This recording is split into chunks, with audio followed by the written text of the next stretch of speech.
Hello and welcome to the North Bank podcast, where, as ever, I am joined by Stef and Chris. Hello, gentlemen. Hello. Hello. I'm a bit fed up with football. I don't even like it. Let's talk about something else. Should we go straight to the quiz? We'll defer the quiz for a few moments. Inevitably, okay, I guess we have to look back at Shakhtar's game. Right, What now game? we've done that. And look forward to the Liverpool game. And I say look forward to, is there another game, another way of saying look forward to without implying Look that we're ahead actually to. look ahead to? Good. I like it. Yeah. So we'll look ahead to the Liverpool game because I am not looking forward to it as such, as much as I might have otherwise done so had we, in fact, had any players available for it. Shakhtar game, though. Did any of us go to the game? No, school night for me. Yeah, it's school night. None of us went to go, but we all watched it. Midweeks. Well, I watched it from 30 minutes on, so I missed the goal, obviously. The goal was scored on 29 minutes, and I missed That is it. all that happened. I believe so. I believe we started quite well. Yeah. Yeah. Just all right. So I missed that. So I've got maybe an unfair takeaway from the game. But look, the team news came in, and we were all like looking for some kind of evidence that Arteta knows how to rotate, and there was none forthcoming. White, Saliba, Gabriel, Calafiori at the back, Partey and Rice in the middle. Jesus, I guess, was the one insertion that we might not have anticipated. Maybe we thought Sterling might be given another go. Martinelli on the left and Havertz and Trossard. Well, Sterling, you say might have been given another go. He wasn't given a full go against Bournemouth because, he had a couple of moments jinking around the box, and then because of the red card was hooked for tactical reasons. And it's like, okay. So look, we won the game 1-0. We're 7 points out of 3. Well, I don't know what position we're in that 36, 48, 59 and 100,000 league table. I have no idea. Nor do I care much at this stage either. It was a pretty dour fare as well, and we were looking for some kind of reaction to the Bournemouth game and got none. And I must admit, like I have to, full confession, I guess, I am starting to get more than mildly irritated by Arteta and his team selections in particular. He, in his post-match presser after the Shakhtar game, he said, as by way of excuse or explanation for the flat performance, we were really tired after having played 60 minutes with 10 men against Bournemouth. So make some bloody changes then. Don't play the same. What's Partey doing starting that game? A player we know has a proven track record with bad injuries or frequent injuries, who's been playing really, really well. And we'll need him against Liverpool. We'll need him against Chelsea and Inter and Newcastle. Why is he starting a game at home to Shakhtar in the Champions League? Why is Calafiori, who's already broken down this season, starting a game at left back when Zinchenko's on the bloody bench? Or Miles Skelly's on the bench? Like, I don't understand it. Why is Trossard starting that poxy game for as well? And why is Havertz not taking that penalty when he can get ahead of Robin van Persie in those consecutive home games? I'm like, what is wrong? Anyway.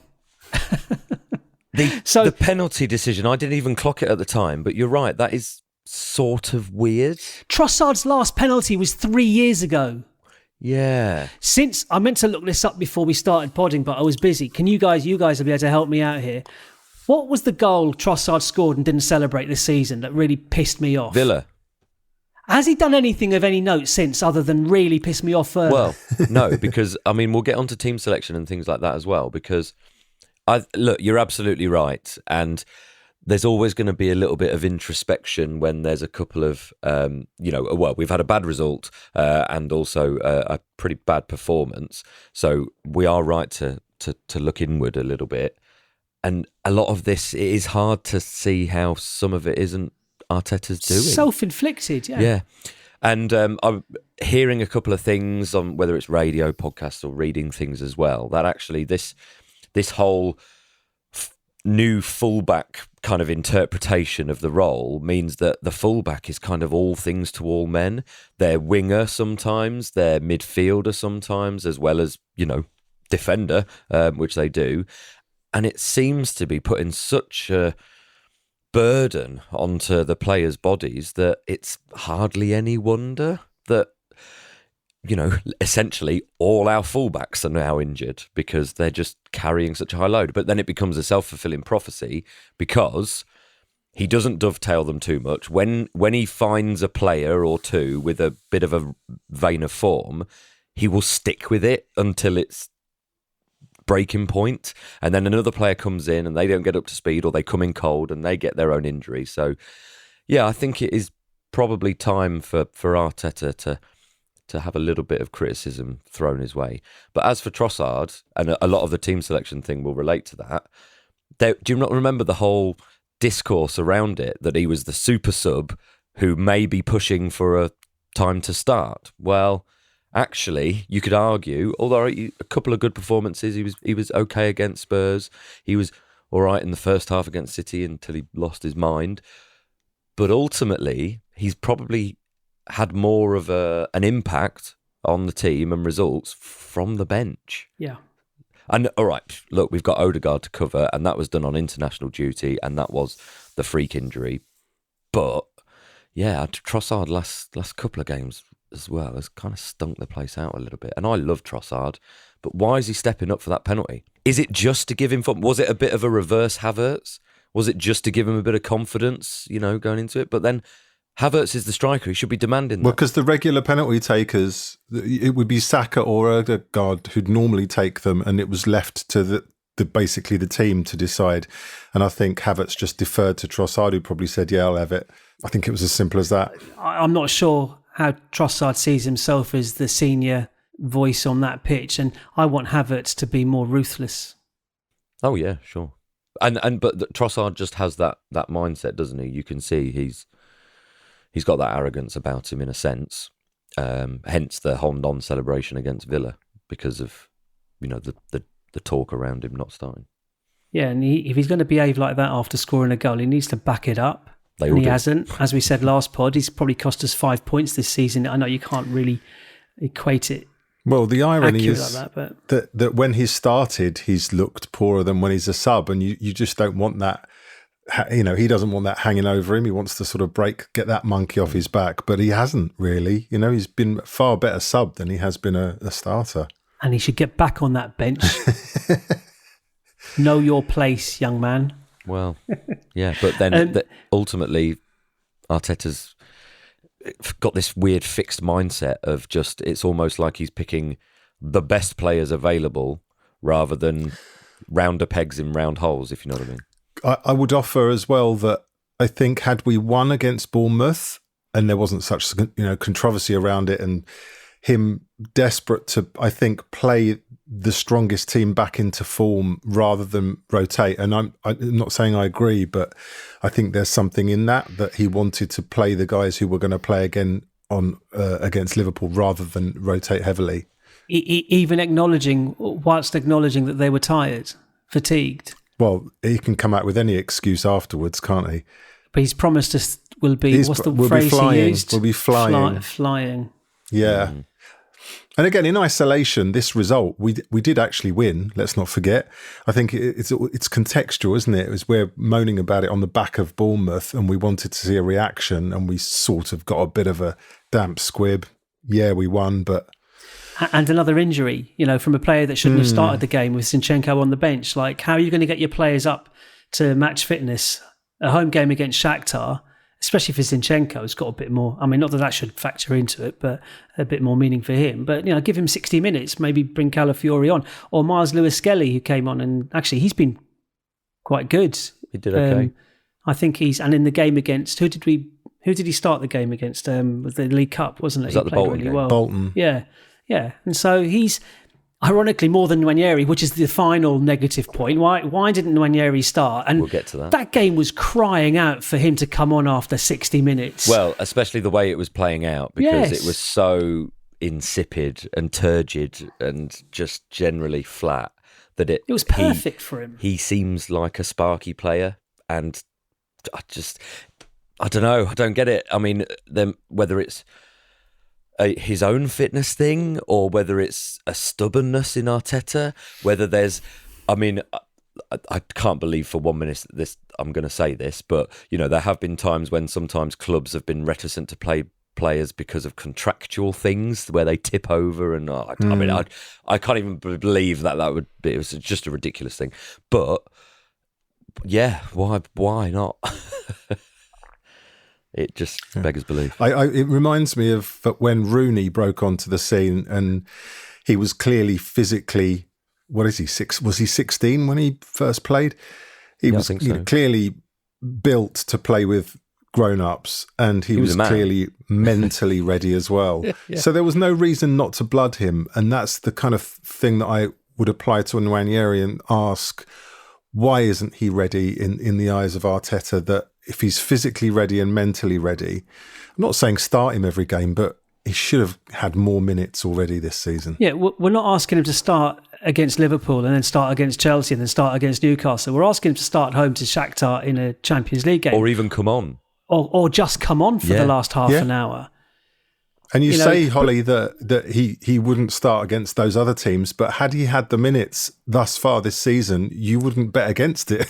No. We'd at least know whether he should start capable against those teams. Yeah, exactly. The other thing is as well, but whether it's a tactical thing, because what we've done is we've stacked all these defenders and we've created such a tight sort of unit in terms of the defence and going and approaching games in such a methodical, controlled way. That's the buzzword, wasn't it? Started last season about trying to control games.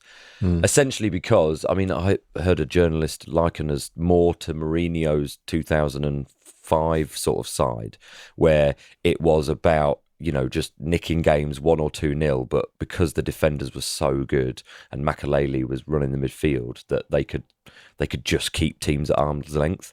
And, that's fine, but there has to be some impetus. So actually, we're looking at some of the substitutions. We talked about the tactical change in the Bournemouth game, and seemingly giving the onus to Bournemouth when we really shouldn't have done. But, the subs that came on against Shakhtar, how is he not just in the mix? It just sort of beggars belief, really. I personally am looking forward to watching him play at Preston in half term next week. But it's probably going to be the only time. I don't know how the minutes tally up here because I couldn't be bothered to look, but someone did tweet that they felt that perhaps, or wrote somewhere I've read, that Calafiori's injury may have impacted his decision to bring Nwaneri on, that having two 17-year-olds on the pitch for the last 20, 30 minutes might have been a bit too big an ask. But again, if you're good enough... And Lewis Skelly they look fine. And they will have been playing together at youth level, so they might have more of an understanding. There's an argument that actually them two on the pitch together could be quite supportive of each other. You can spin it how you want. Essentially, from the outside, where we are, looking in, I think I agree with you, Chris. Arteta is clearly looking and seeing something that means he's hesitant. And it might be something, physical going on behind the scenes. It might be something mental. We don't know. Because Saka, once he was into the side, was very quickly indispensable. Pretty much indispensable, yeah. And that was in a defensive bloody position. Yeah. But yeah, it's a bit safe. Well, I don't know. You're looking for more impact from your creative offensive players. So like Myers Lewis Skelly is getting more of a look in because he's a defensive player, whereas you bring Nwaneri on, you're looking for him to create straight away, which he did when he came on against whichever team he came on against when it was still a draw, 2-2. Was it at the time? Who was it? We beat 4-2? Southampton, Leicester. The Leicester game. But bringing Nwaneri on when you're just gone 2-0 down. I mean, this is the odd thing for me, or the frustration for me, is I do think he trusts him because he brought him on at Spurs as well. Game was tight. Our form was better. I wonder if he would rather play him in a team that's functioning more positively for his own confidence. But he might be the player that makes us play more. Well, I agree. positively. Absolutely. So, and you can look at it the other way. The whole thing about, is it safer to bring a defensive player on? Again, you can flip that and look at it the other way. Lewis Skelly makes a mistake in the Shakhtar game and we end up drawing it. Well, all of a sudden, there's a player whose confidence is just gone. Lots of criticism to Arteta for bringing him on and making that mistake. But whereas an attacker, all right, if they don't create anything, I'm not sure it would court the headlines that a defender might receive. There's more but like you say, you're more wanting jeopardy something from him. More jeopardy defensively for sure. I don't want to just leave the Shakhtar game all doom and gloom. We did win it, as you said, but I've written down 3 kind of positives from it. Partey's performance before he moved to right back I thought was really good. Martinelli looked good. He did a couple of absolutely pinging crosses into the box that should have been finished off. So I thought he was really good. And I'm going to say a positive word for Jesus as well. I know he didn't score, but I thought he should not be starting through the middle. No. He should be starting on the right-hand side. Yes. And I thought he looked quite lively and quite good. I thought, it would have been perfect had he taken that opportunity or either one of the opportunities that he had. But his build-up play in both of those opportunities was really impressive. So just maybe a slight corner turn for him. Yeah, let's hope so. I was really sad for him not to have got a goal there because he really deserved it. Like you said, he was everywhere, and it was just the finish, wasn't it, that eluded him? Yeah. He hasn't scored since 2021, hasn't he? So. Yeah, I suspect he'll be starting on Sunday. So let's hope he's firing. Well, we'll get to those team selections first. Steph, you were going to say something, I think, about Partey. Well, I was just going to say about the Partey thing, but again, it just seemed like there probably needed to be a shift around. Arteta was explaining after the game that the White substitution was because he was on a yellow card and he was worried about the risk. Now, I think if you don't trust your players, look, the evidence is there that we've turned yellow cards into red cards far too often already this season. So I can understand maybe a little bit of caution, but come on, at this level, Declan Rice surely is not going to make that mistake again. Ben White, can contain it. I'm sure there have been games where he's been on a yellow but still managed to function. That seemed like he pulled the trigger way too soon. Unless he's masking a fitness issue. Well, that's the other thing that I think it probably is absolutely true of. And he's then looking at Liverpool game at the weekend where he wants White involved in one way or another. But the killer for me was that just we lost a little bit in midfield because Partey moved out of it. Because I think Rice is also looking a little bit leggy and Partey is looking the sharpest of all the 3 midfielders. So, that was... Yeah, and he didn't travel over the international break party, so he had a 2-week rest. Yeah, Rice should have had a 2-week rest as well, but alas. Anything to add regarding the Shakhtar game? I just want to highlight the fact that obviously normally at the game, but from...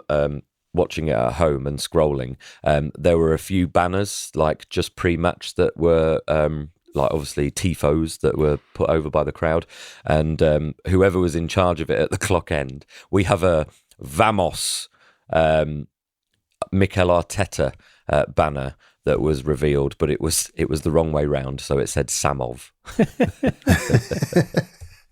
Right, okay, let's park Shakhtar there and look ahead to the Liverpool game on Sunday, 4:30 kickoff on Sunday.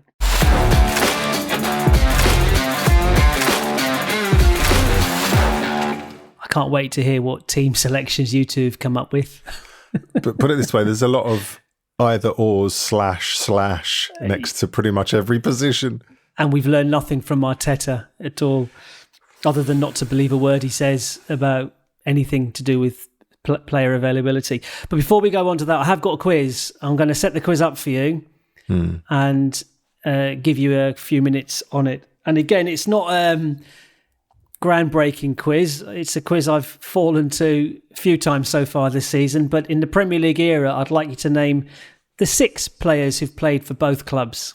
the 6 players who've played for both clubs in the Premier League era. Okay, Only 6. only 6. Yeah, Yeah, so, actually, because you saying that Liverpool and Arsenal. Yeah, so park that there. Right, so tell me, Chris, looking ahead to our team selection against the Scousers, what do you think? Again, caveat central here. I mean, it guess. really is, isn't it? So Raya in goal, and I've got White and Gabby as the 2 centre halves, and the fullbacks is where it all goes a bit eggy. Pete Tong. Yeah, so I've got Zinni left back if Timber's not available. I'd rather have Timber facing Salah. So let me nail one down and give you a definitive. So let's go Zinni, because I don't think Timber will make it, and Partey, unfortunately, right back. Well, because I can't think, unless you put MLS there, which against a team like Liverpool, I just don't think he'll do that. And then it will be Marino and Rice in midfield, with the Trossard Havertz axis kind of through the middle, the sort of 4-4-2-y thing. Did you say Trossard Havertz? Yeah. Okay. And then Jesus on the right and Martinelli on the left. And they're going to do a lot of tracking back. And they are kind of good workers, good defense, good. Yes, I mean they've got a defensive aspect to both their games that's quite impressive. Steph, Which of my 2 teams do you want? Right, so I have got 2 teams because I've got the team that I think will be fit and that Arteta will go with. Well, that's the one you give me. The prognosis is not good, and then I'll give you my sort of galaxy brain one afterwards as well. It's not that galaxy brain, to be honest. I'm writing down the first one. It's certainly a braver one. Raya in goal. I don't think Timber makes it. And, the rumours are today Calafiori is a matter of weeks. So I think it is a back 4 of Partey, White, Gabriel and Kivior. Because I still don't think Zinchenko's fitness has been proven in any way, shape or form. And he'll just go for size, basically. Midfield 3 of Trossard, Rice and Marino. Front 3, because I don't think Saka makes it either.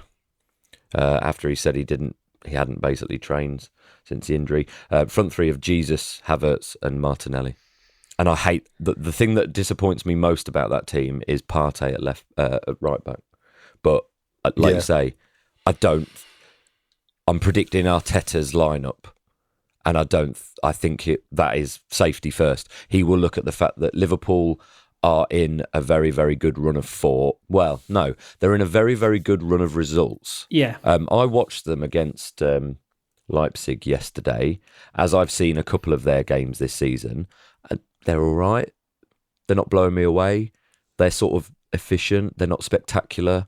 It is the team that Klopp had, but with just, I don't know, like on Diet Coke instead of like sugar Coke instead. That weird. in a way is what worries me, is that they're not as gung-ho and open as they were with Klopp, in that, they love that press, and if you beat the press, there was a bit of space to play in, whereas now they've become a bit more pragmatic and they don't always go for the jugular on the press, and that they're more compact, basically, with Gravenberch playing in that kind of more, the deeper role. So they're still efficient. They're still very efficient, and attacking wise. So, yeah. Do you want to hear my other team?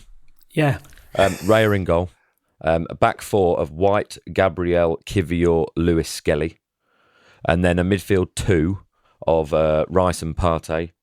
And then behind the striker, you've got Saka. Fingers crossed he makes it. Nwaneri and Martinelli, but obviously Saka could replace by Jesus, probably most likely, or Sterling, and then Havertz up top. That's my team. Is it? No. It's not. It's elements of it. I've gone for, I think Timber and Saka will both start. And again, that's just me being, optimistic. Blindly optimistic. Bloody optimistic. Wildly. So Raya, Timber, White, Gabriel, and I have gone for Kivior at the back. Now, let me give you some stats on Kivior. Between January and April last season, when we went on this great run. He played, of the 9 games he played at left back, we won 8 and drew 1. And the draw was away at City 0-0. One of those games was beating Liverpool 3-1 at home. So I know he messed up for the second goal against Bournemouth, but actually, as a left back, I think he's a shoe-in there as a replacement for Calafiori, and he'll do a decent job. I know he's up against Salah, but we beat them 3-1 last season. Obviously, we've got more threat, so we had more threat last season, so maybe we were keeping Salah more occupied, perhaps, or cutting off the routes to Salah a little bit more effectively. But then I don't know. So there's my back four. You can't. I think Liverpool's midfield is the area that will win the game or lose the game. So a Partey has to play there. Partey has to start there. I think moving him out to right back will be criminal. I just don't. I agree, think, but I don't think Arteta. he can afford to do that. And I've got Rice alongside him. I don't want the next player to start, but he will. Trossard, Saka and Martinelli and Havertz up top. I'd love Nwaneri to start the game in place of Trossard. And I think, do you know what? If he did, Liverpool would be completely flummoxed by that, because they certainly wouldn't be anticipating it, because none of us are. But Chris, score. I'm going to go 2-2 on this one. Desmond. Yeah, a Desmond. Liverpool have not been conceding many goals, and I don't see what we've done in the last, recent. Steph, what? We're going to be flying. Yeah, I was going to say, we're going to be flying. Mm-hmm. So your score then, Steph, 0-0. I'm going 2-0 to Liverpool. That's what I think the result will be. It's perfect storm. I mean, I don't understand it. I hope we win. No, bollocks. Your rationale is just ridiculous. I think we'll lose a home game against Liverpool 2-0. I get the draw because you're hedging your bets. I get that. But a defeat, you deserve a bad performance for that. Except I don't, because I went to Bournemouth and I witnessed that firsthand, so you can jog on for a start. However, this this is karma for you then, isn't it? You're not back in the team, so they put in a bad performance. Shut up. So one thing that is interesting is Arteta did also put a call out for the fans to do their bit as well, because it probably is quite noticeable and evident that there has been a slight dimming of the atmosphere in recent weeks. Now, it's coupled with iffy performances, bit of odd form and things like that as well. And odd selections and all that kind of stuff. And the injuries that, the piling on of red cards and injuries will knock, your enthusiasm for these things as well. And like I said, Bournemouth, after the red card, it was just an away end of bitterness, really, more than anything. But even little things. So I was obviously watching at home the Shakhtar game, and the Ashburton Army were distinctly unheard, really. They seemed so quiet. So their presence seems to have been diminished ever so slightly. Well, it's literally been diminished, hasn't it? So that's part of the problem. And fine. But we all have our part to play. So, I mean, my thing is to also put a call out, because the players really will need our support. My thinking behind my prediction score is about... I hope they're not listening. I hope the same people aren't listening to your prediction then. Well, tough. But there's a difference. Look, there's a call out. Get behind your team. We're going to lose 2-0. Shut up. It's not what he wants, Holly. No, it's you not have what to keep I want reminding yourself. But he thinks we're going to lose at home to Liverpool. Yeah, I don't understand it. It's a prediction. Because it's the perfect storm, isn't it? They are in their positive run of form. We are in our blip, hopefully. It's just a blip of our run of form, coupled with, it's not the longest injury list a club has ever seen, but it's certainly one of the highest quality injury lists that a team has to deal with, of such guaranteed first team starters through injury and suspension as well.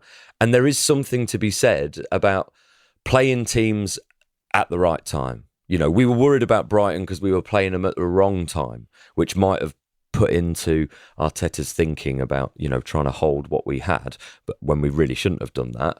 But it is about sometimes, just sit in the sweet spot. And Liverpool fans will be licking their lips at playing Arsenal at the moment, because in recent years, it's kind of gone with the home team. It's been a bit like the Spurs game was for a while, where basically whoever was at home tended to be the kind of dominant team. And we were making progress because we'd picked up a couple of draws at Anfield and managed to keep on winning at home. But we managed to keep winning at home, against Liverpool when Saliba was in the side, because apparently our win rate just drops off immeasurably almost without him. And so those kind of losses to a team, can't be underestimated. We're missing Odegaard's press, all that intensity in the front line. It's just huge. So, I mean, that explains why my prediction, not my hopes and wishes, and not what my support will, exude on Sunday when we're there and I'm stood right behind you, belting out North London Forever and, whatever songs we get going, and wanting to stick it to Liverpool to bring them down off their perch because they've had this seamless transition. In hope more than expectation. But exactly. It's, yeah, it is. 2-0, we're gonna lose 2-0.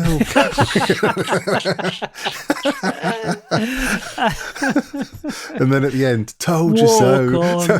Walk on. Yeah. Well, do you want my prediction? 5-0 to Arsenal. We're going to lose 2-1. No, I haven't. No. That was going to be my original prediction, and then I became more positive. 2-1 I was going to go with, but then I thought, no, I actually think we're going to have a real go, and I think we'll be fueled. It's not David against Goliath. We're not some plucky little underdog here. We still got decent players, decent team, home support, home crowd. Liverpool are not playing. You said it yourself, Steph. Liverpool's are on a great run of results, not a great run of performances. I've got us down to win 2-1. So good for you. There you go. Right, before we get on to the quiz, just one other kind of bit of notable news, I guess, is the confirmation that Jack Wilshere's gone to Norwich as a first team coach. New neighbour. And Adam Birchall, former Arsenal youth team player, I think. He's been promoted into his position from the under-17s. But the interesting, side note is David Ornstein tweeted that Max Dowman's family are bitterly disappointed that Jack Wilshere has left. Bizarre that would be public. Well, but also, of course he would be. But what's it got to do with them? That's what happens at football clubs, isn't it? Yeah. But it's more about the reporting of it, isn't it? It's about unsettling. It's probably about them putting a message out there to see if any other clubs will come sniffing around and giving them some perks. He's only 14. We'll struggle to hold on to him like we did with Cheeto and whoever else left. And to be fair, if Arteta keeps refusing to play the youngsters, then, the grass might well be greener elsewhere for them.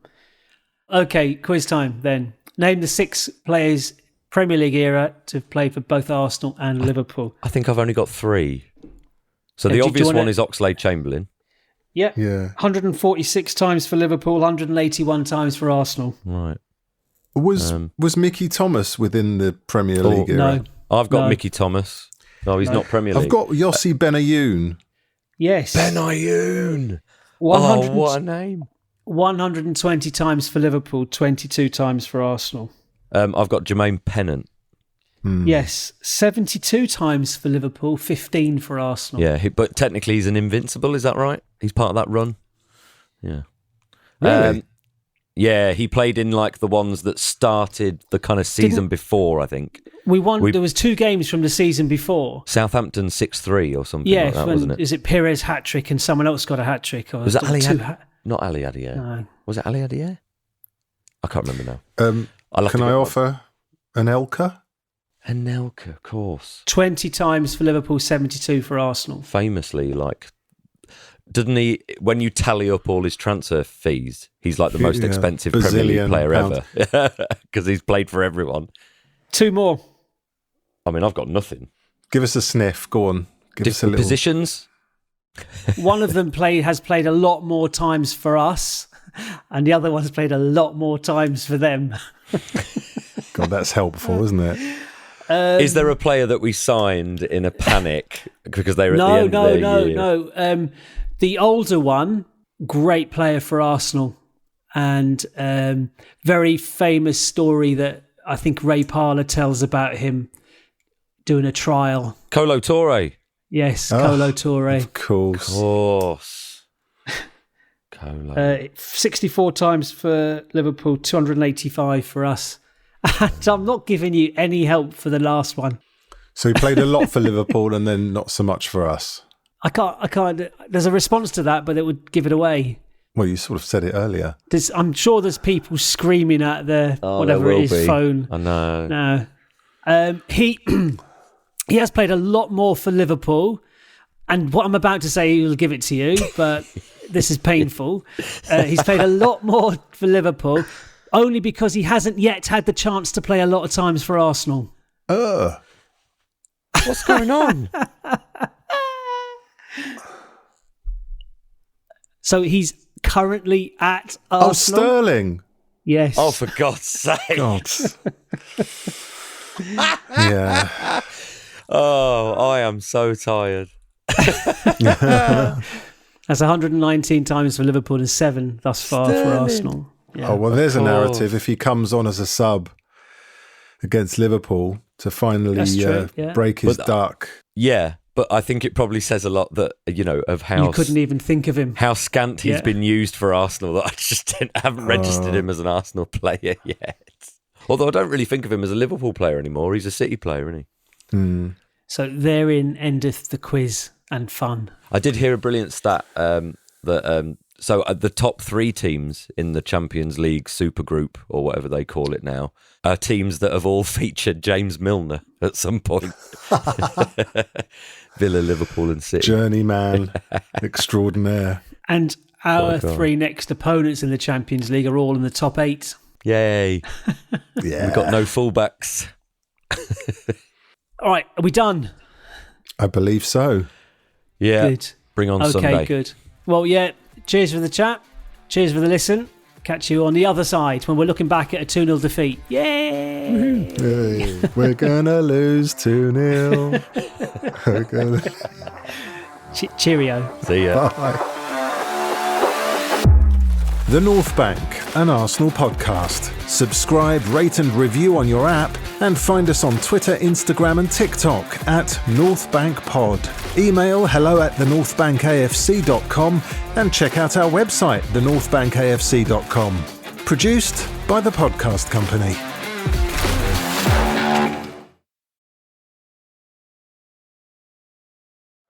Arsenal go long this time. Van Dijk lets it run. Martinelli trying to get in behind him.